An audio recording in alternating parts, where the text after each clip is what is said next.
Rachel. Well, today is Groundhog Day, a day where many people gather at Gobbler's Knob and Top Hats. We're not sure why.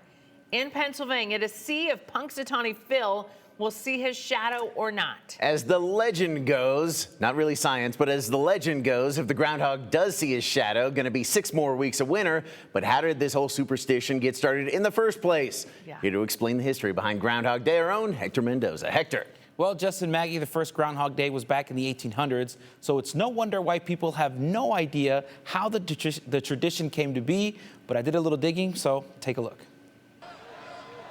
Punxsutawney Phil, ladies and gentlemen. Cute? Absolutely. A pest? Depends on who you ask. Whether prognosticator, you be the judge. Here's a quick history lesson on Groundhog Day. Well, using rodents to predict the weather isn't as strange as it sounds.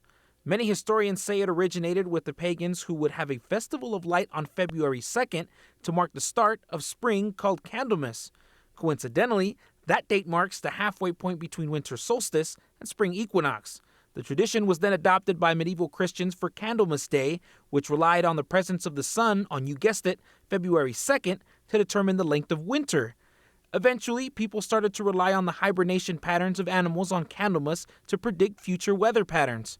According to historians, it wasn't until the 1800s that the German settlers in Pennsylvania made the groundhog their weather mammal of choice.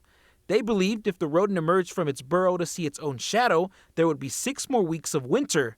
But if no shadow, that meant spring would make an early arrival. And the first official celebration of Groundhog Day took place in Gobbler's Knob in Punxsutawney, Pennsylvania in 1887.